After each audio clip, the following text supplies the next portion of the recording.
Olá, estamos começando mais um podcast Amazônia Empreendedora aqui pelo canal do Jornal do Comércio, uma parceria aqui que a gente tem com o Jornal do Comércio. Toda semana a gente traz uma pessoa, um especialista, um empreendedor, uma pessoa, um pesquisador, para falar sobre negócios, empreendedorismo, inovação, tecnologia. E esse foco principal do nosso podcast é levar para outros estados brasileiros muitos dos projetos e iniciativas que a gente faz aqui.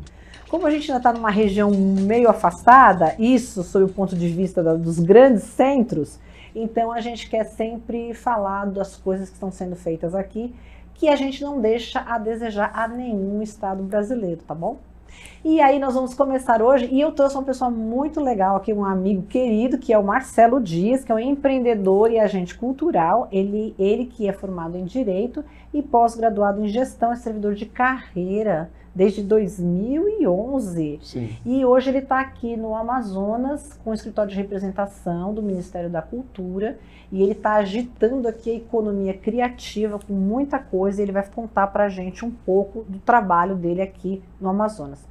Marcelo Dias, meu amigo, seja bem-vindo aqui ao podcast Amazônia Empreendedora. Muito obrigada por você ceder seu tempo na sua agenda, que eu sei que é bem corrida, para poder prestigiar e estar aqui com a gente hoje para falar um pouco da tua área de atuação.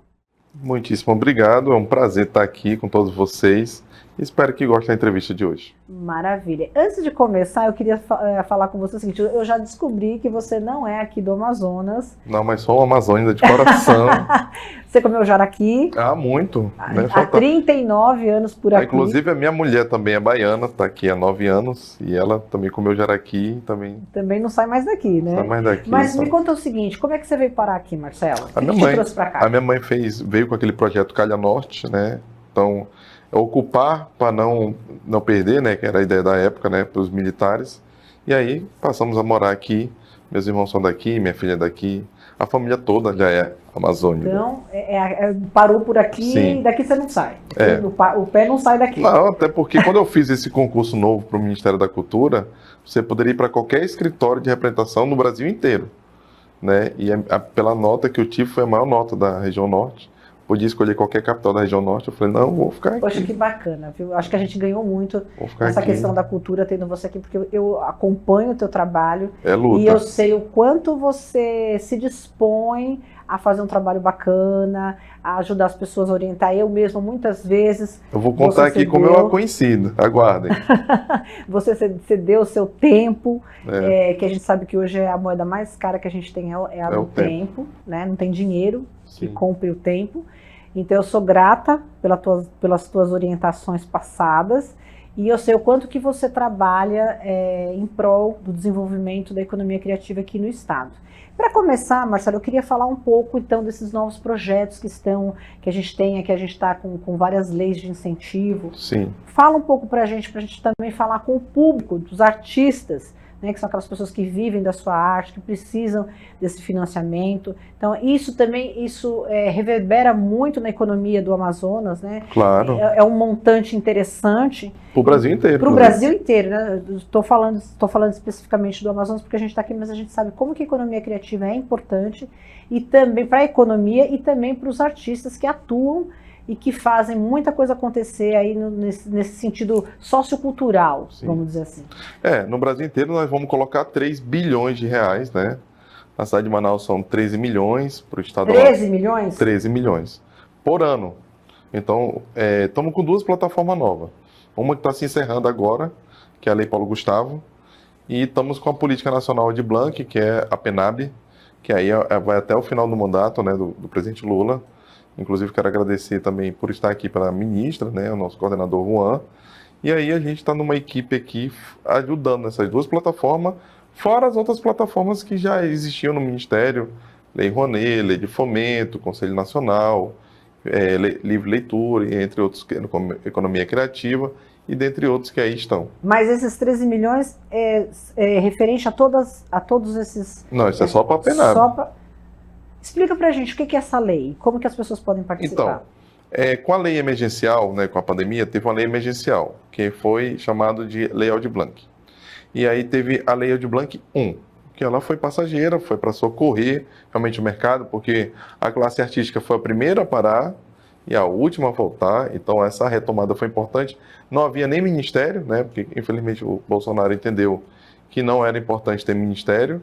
E ao recriar o ministério, inclusive foi uma inovação, porque quando a turma do Lula recriou o ministério, antes os escritórios eram regionais, inclusive do norte era no Pará. Ele recriou 27 unidades. Né? Então agora tem um em cada estado, e eu estou no estado do Amazonas. E aí o que houve? Houve o primeiro momento, tinha que esperar a aprovação da LOA, né, que é a Lei Orgânica Orçamentária. Fez no primeiro momento a Lei Paulo Gustavo, que foi durante um ano, que foi uma promessa de campanha do presidente, e depois, um trabalho no Congresso, foi aprovado o Aldir Blanc, que na Aldir Blanc é para os anos seguintes, né, que é contínuo. Então já estamos, inclusive, 1º de junho, você que é artista, ou você que é secretário do interior, 1º de junho é o prazo do primeiro ciclo, está se encerrando, para executar, tanto para botar na rua os editais, como a execução, e já está aberto o portal desde ontem, vai começar o segundo ciclo. A gente vai colocar o endereço do portal. Tá, 23, cultura.gov.br/penab. É fácil.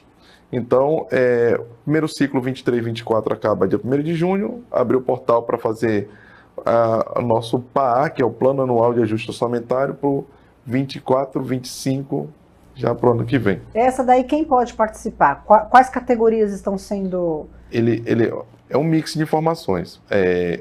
Claro que todos os municípios, nesse momento, eles vão se cadastrar, vão lançar os seus planos de ações para receber, e tem que prestar 60% dos recursos do ano anterior, aí recebe a quantia designada, né?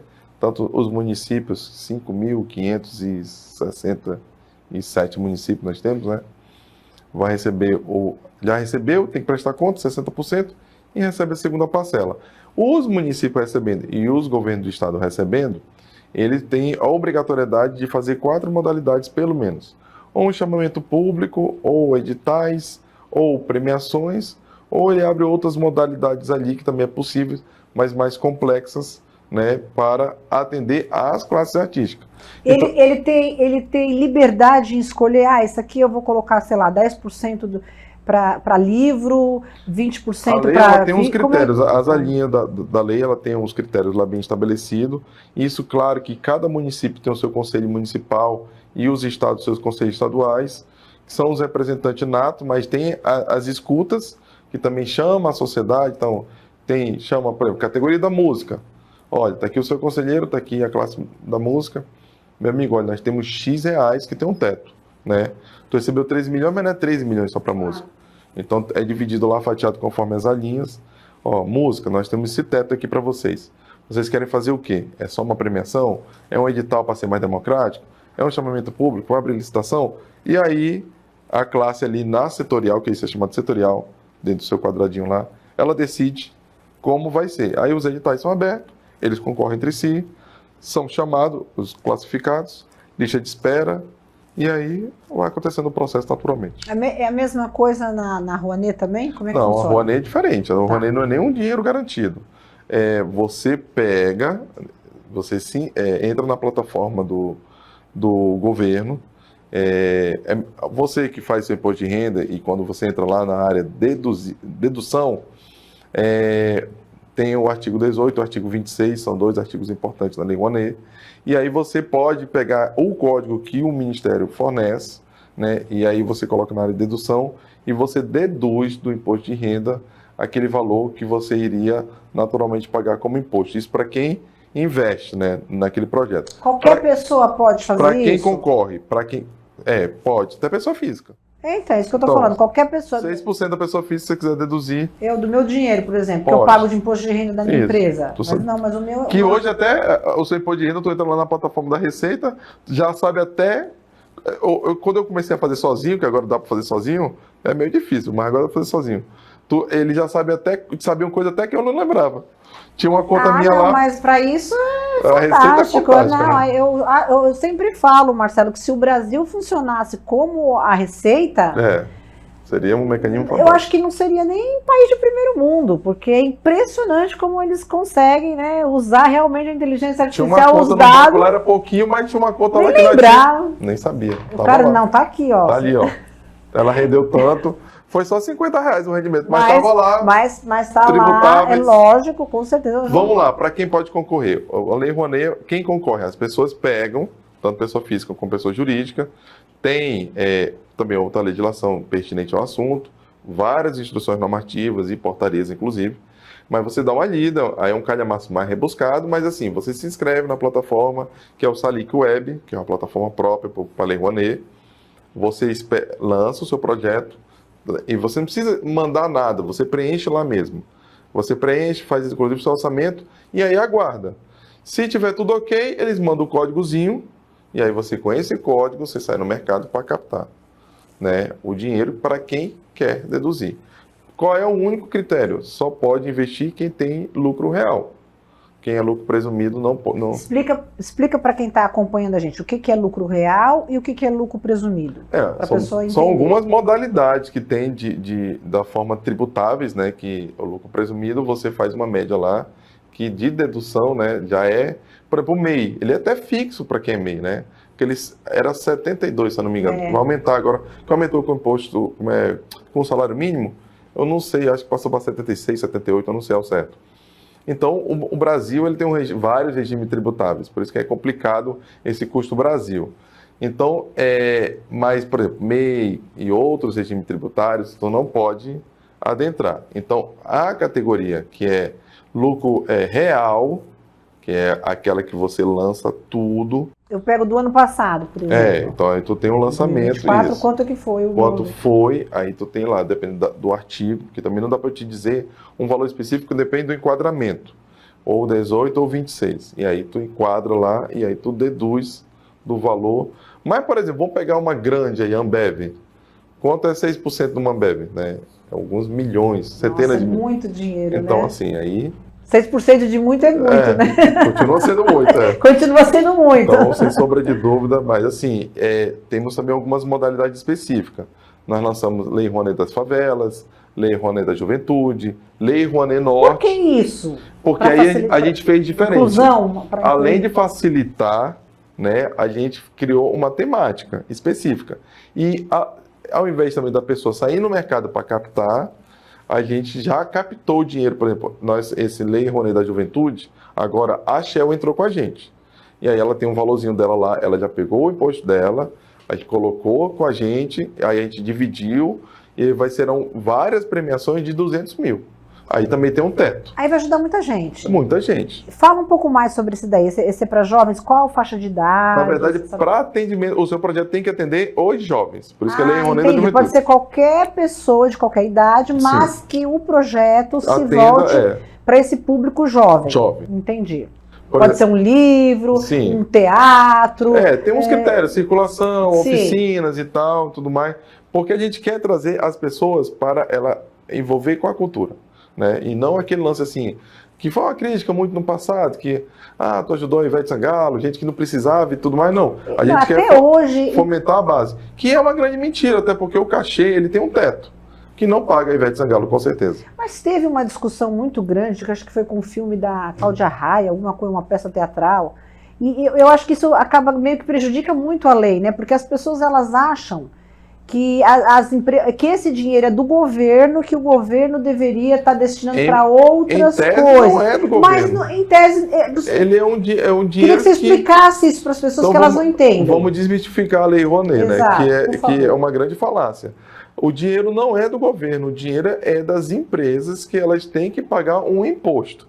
Ao invés de ela pagar um imposto, ela vai deduzir daquele imposto e aplicar numa obra. Pode ser uma obra literária, uma obra até em games, né? Pode aplicar num evento, e aí tem várias categorias que podem ser aplicadas aí, dentre as grandes categorias que nós temos, música, arte plástica, arte visual, e aí em diante, né? Então, na verdade, esse dinheiro não é do governo, ele é o dinheiro das empresas. Vai pagar de imposto ao governo, o governo está renunciando a esse valor.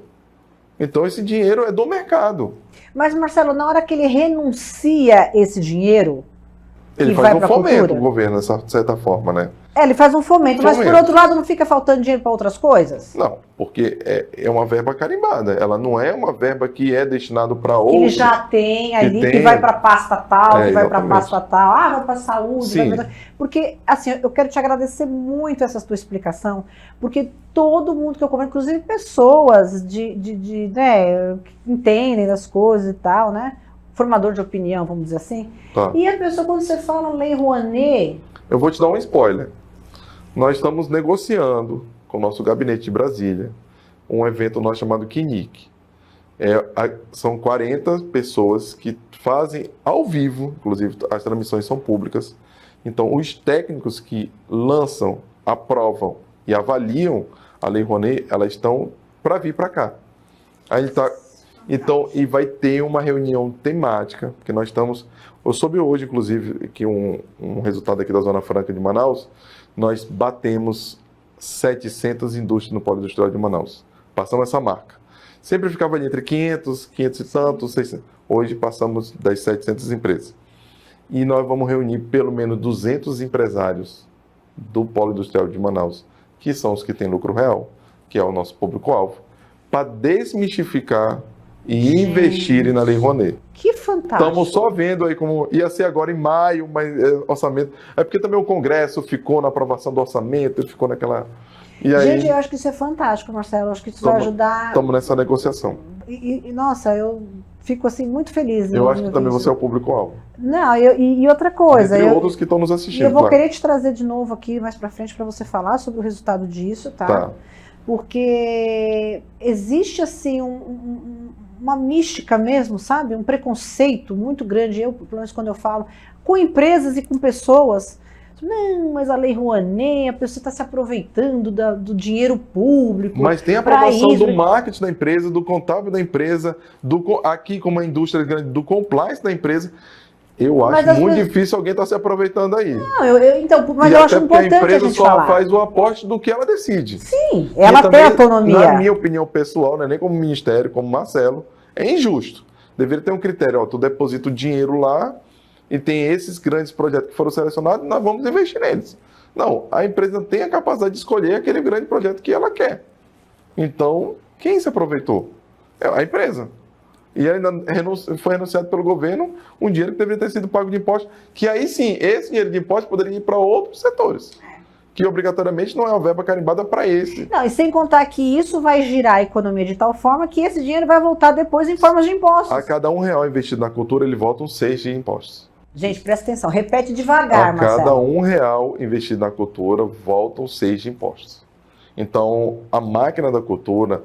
ela vai desde aquele ambulante que cata latinha até o grande produtor que fez e arrecadou o ingresso. Gente, não sou eu que estou falando, cachê, nós estamos aqui com a cachê, bilheteria, som, pau. Você movimenta muito. O seu podcast eu achei muito bacana, parabéns aqui. Obrigada. Mas nós temos 4 câmeras, várias luzes, telão, tem um tapete, toda uma produção que movimenta aqui o mercado, por mais que seja um podcast, mas é que movimentou tapeçaria, filmagens, operadores, técnicos, apresentadora, tem todo aqui num podcast, uma coisa pequena, simples, a gente trazendo micro. Imagina você estendendo isso para o macro, né? A economia, que é chamada de economia solidária, e mais lá na frente pode também ser até economia criativa, porque reciclar latinha faz parte da economia criativa. Mas o principal que gira em torno dos eventos é a economia solidária, porque a economia informal ela é um pouco a economia solidária, e aí essa movimentação, tem um flanelinha, tem um guardador, tem uma gama. O cara que fez ingresso, né? Tudo bem que hoje é online, mas tem um operador, sabe? Tem uma Você movimenta vários tipos de profissionais, então pode apostar. Vários segmentos que estão ali envolvidos naquele evento, naquela situação, né? A crítica que eu tenho também, pessoal minha, da Lei Rouanet aqui no Amazonas, é porque aqui beiramos as 700 empresas, mas as empresas, quem decide, não fica nem no Brasil. Exatamente. O cara fica na Coreia. O cara não tá nem aí. Aí ele olha os números lá, ele fala, mas o mercado lá do norte, eu vou investir em São Paulo, tem 30 milhões, não sei o quê. Aí ele acaba em detrimento a um projeto fabuloso que nós temos. Olha, não desdenhe, o Amazonas, a Amazônia tem projetos fantásticos. e, quiçá, melhores do que até no Sudeste. Porém, por questão de mercado, às vezes o cara acaba optando pelo mercado mais eminente ali, mas eu investiria na Amazônia sempre. Sem contar que é uma pauta... COP30 tá aí, né? Além disso, nós estamos na maior floresta tropical do mundo, né? Então, acho que assim, é uma coisa que a gente não pode nunca deixar de dizer, que a Amazônia realmente... investir na floresta em pé é um retorno social... Garantido. Garantido. Né? Garantido. Marcelo, a gente está indo para o final, vou te passar a palavrinha rapidinho para você se despedir aí do pessoal. Tá bom. E agradecer você mais Olha, uma nem vez. falei como eu a conheci. Eu a conheci ela numa oficina, né? E fiz um estudo das pessoas que ali estavam. Ela estava toda quietinha, vestida toda... Ela é toda elegante, ela estava toda simplérrima nesse dia. Falei tá me entregando, hein, Marcelo? Por um, falei pelo nome e ela disse, como você sabe que eu sou? Ele falou meu nome, falei gente. O nome, eu falei, sabia quem ela era, como ela era. E daí nós criamos uma amizade, por isso hoje eu estou aqui. Quero muito agradecer. Em nome do Ministério da Cultura, em nome do Governo Federal. Estamos de portas abertas, ficamos lá no centro de Manaus, dentro do IFAM, estamos de mudança. Talvez a gente vai passar para a Praça da Saudade, mas vai começar as obras do escritório de verdade, né? Que a gente ainda não tem ainda uma sede própria, estamos na nossa prima rica, que é o IFAM. Quero agradecer a Beatriz aqui, que é a superintendente do IFAM, que é o Instituto do Patrimônio Artístico e Cultural. Preserve o patrimônio de vocês, principalmente se ele for um imóvel histórico, né, que o nosso centro histórico padece bastante de preservação, acho que no Brasil inteiro, no planeta inteiro, né, que eu acho que, em primeiro lugar, quando você viaja no planeta inteiro, você quer conhecer o centro histórico, o mercado municipal, a comida daquele local, lógico. Os museus. Então, isso é fantástico. Nós temos museus incríveis que as pessoas nem imaginam que... Quem está de fora, que está nos acompanhando, venha para Manaus, venha faça um trade turístico de pelo menos 3 dias. Com certeza. Que as pessoas acham que é tomar pouco. Um tacacá. Tacacá, lá na Praça São Sebastião. Conhecer o teatro. Nós estamos concorrendo, o Teatro Amazono, a um patrimônio mundial. Ele já é o 7º o teatro mais imponente do planeta. E aí é importante você conhecer um teatro tão imponente, tão importante, com uma história tão riquíssima da época da borracha, construído com vidros da França, construção inglesa. Da Europa. Então, um negócio bem fabuloso, bem... E tem história de conspirações por dentro dele, que tem saídas subterrâneas, entradas laterais. Cara, o teatro é fantástico, vale a pena conferir. Quero muito lhe agradecer, muito bacana aqui o seu podcast. Quero vir com certeza mais vezes. Não tenha dúvida. E você sabe que você é minha amiga. Sim, eu te adoro, eu tenho carinho. E cobre dela, por ela contar os problemas dela na Lei Rouanet. Fica esse meu recado. Com certeza, eu quero agradecer muito, Marcelo.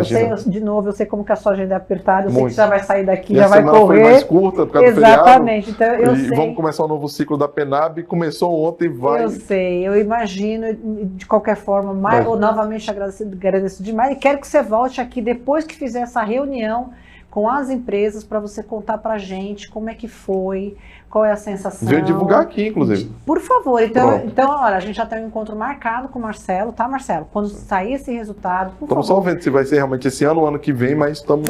tá. Porque é 40 pessoas do nosso gabinete que virão. Muita coisa. E reunir essa estrutura toda. E aí chamar também a classe empresarial. Sim. Mas nós estamos com o Fé Comércio, FIEAN, CIEAN. Então vocês estão ali com a articulando com as instituições que realmente podem ajudar bastante nisso. Inclusive, a divulgação da Lei Rouanet Juventude e Lei Rouanet do Norte foi dentro da Federação das Indústrias. Eles já estão com a gente. Maravilha. Senac, isso é muito importante ter esse apoio institucional. O Sistema S ele já está ali andando com a gente. Sim, isso é muito importante. Então, mais uma vez, muito obrigada, Marcelo. Gente, nós estamos terminando aqui mais um Amazônia Empreendedora. Eu espero que você tenha gostado. Né? O assunto foi riquíssimo, né? Acho que desmistificou muita coisa, principalmente sobre a Lei Rouanet. E eu quero deixar aqui um abraço para vocês e na semana que vem a gente volta com muito mais. Até lá!